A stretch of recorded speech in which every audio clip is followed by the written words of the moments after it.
Hey guys, welcome back to the channel. And today we need to have a very serious conversation about the future of the Democratic Party because right now people are apparently sleepwalking into a disaster. There is this default assumption that I'm seeing that in 2028 the nominee is just naturally going to be Gavin Newsom. And I'm here to tell you right now that we cannot let this happen. Gavin Newsom is not the resistance. He is Diet MAGA. Gavin Newsom's entire political philosophy boils down to just being slightly less evil than the Republicans. And let me show you what I mean. Right now, as we are sitting here, there is a massive fight happening in California over the 2026 Billionaire Tax Act. And you need to know about this if you don't. It's a proposed ballot initiative that would put a one time 5% tax on the net worth of California billionaires. We're talking about roughly 200 people to fund healthcare and education at a time when Trump's big, beautiful bill is going to slash 30 billion dollars a year in Medicaid from California alone and leave over 3.4 million without coverage. This tax would raise around $100 billion, 90% of which goes directly to healthcare. Bernie Sanders actually just rallied for it in Los Angeles. Healthcare workers showed up in force. And honestly, the polling is overwhelming. Over 80%, probably over 90% of Democrats support taxing billionaires. The NVIDIA CEO, Jensen Huang, a billionaire himself, said that he's perfectly fine with the tax because Silicon Valley is just too important to leave.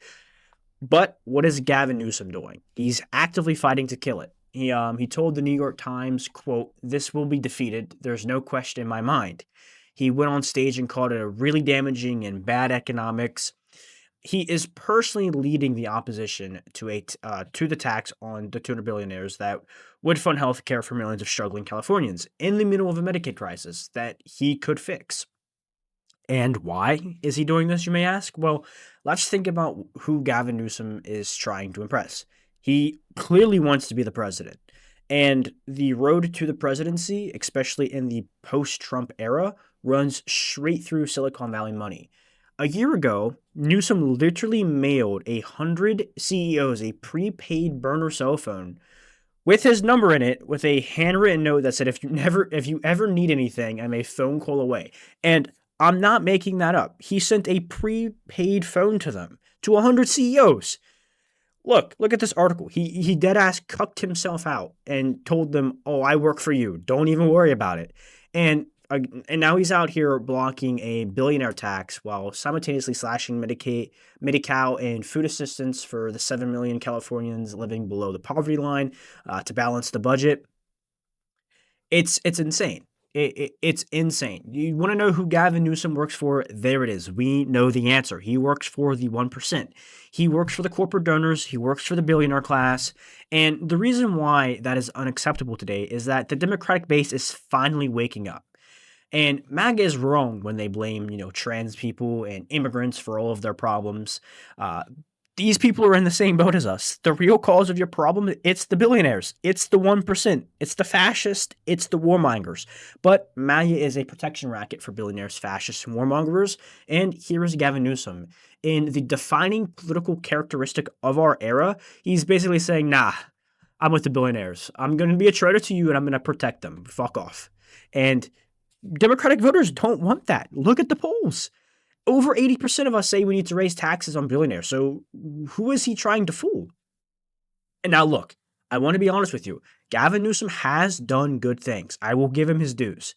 He banned book bans when the right-wing hysteria was at its peak. He signed a bill for California to manufacture its own insulin and actually bring costs down. He banned medical debt from credit reports. He secured sectorial bargaining for fast food workers. He absolutely schooled Ron DeSantis in that Fox News debate, and that was genuinely a joy to watch. The man can fight when he wants to, and I feel like that's the part that makes all of this really frustrating. Because when Gavin Newsom decides to stand up for people and fight the Republicans, he can. He just keeps choosing not to. Because when we look at all this good stuff that he does, we also have to look at the bad. And he blocked universal health care in his own state. He had the chance to be the first governor in America to pass Medicare for all in the most democratic state in the country, a democratic supermajority in the legislature, and he let the clock run out on it. He vetoed a bill to get private equity out of healthcare. He vetoed a bill to crack down on the pharmacy benefit managers who are jacking up drug prices. He kills progressive policy quietly without fanfare, so his press account can keep posting fire content and no one actually notices. Which, speaking of his press account, we do need to talk about it because that is a really important part of his con. His social media team is really funny. I will give them that. They go after Republicans hard. They are vicious. And that is the shit that the base wants to see. So whoever runs that account is very clearly based, way more based than Gavin Newsom himself is. But here's the thing. That account is not Gavin Newsom. And he will throw those same staffers under the bus the second it's politically convenient. For example, ICE agents shot a U.S. citizen in Minneapolis, and Newsom's press office posted that what ICE was doing was state-sponsored terrorism. And you know what? They were fucking right. ICE is operating as Trump's personal secret police. They are doing political violence against innocent people, including American citizens, including children. The post was accurate. And then Ben Shapiro had Newsom on his podcast and pressed him on it. And what did Gavin Newsom do? He folded like a little bitch.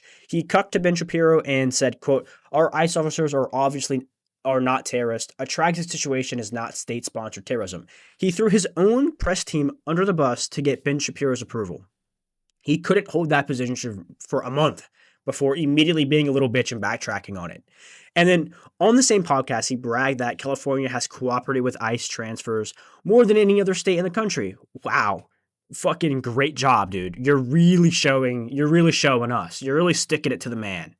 And look, this is a pattern. Early in Trump's second term, Newsom decided the move was to be bipartisan and extend the olive branch to Republicans. So he went on podcasts with Steve Bannon. Yep, sloppy Steve Bannon, one of Epstein's besties, and cucked himself on that show. Same with Michael Savage.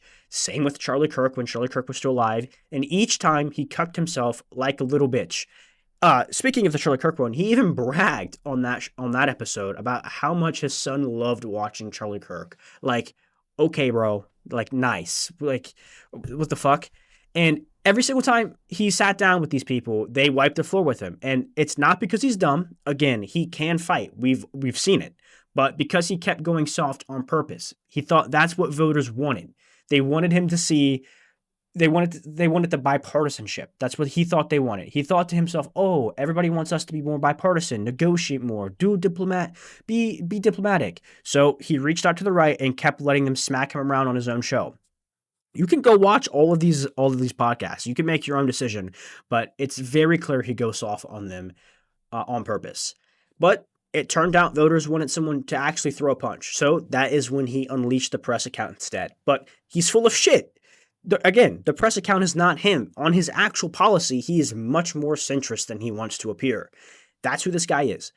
And here's what really matters. The Democratic base is not in the mood for this shit anymore. People are awake now. The Democratic base now understands that MAGA is a protection racket for the billionaires, for the fascists, for the warmongers. And the entire progressive movement has spent years explaining this. The tiny group of people who have hoarded an obscene amount of wealth and have bought the political system to protect it are the real enemies. And then again, here comes Gavin Newsom in the middle of left to say, "No, actually, I'm with the billionaires on this one." It's disqualifying. I'm sorry. At this moment with these stakes, that is a disqualifying position to have, and we can and should do better. I mean, for fuck's sake, it's only 2026. I don't even understand why it's being acted like it's a done deal that he's going to be the nominee, but it really is insane to me.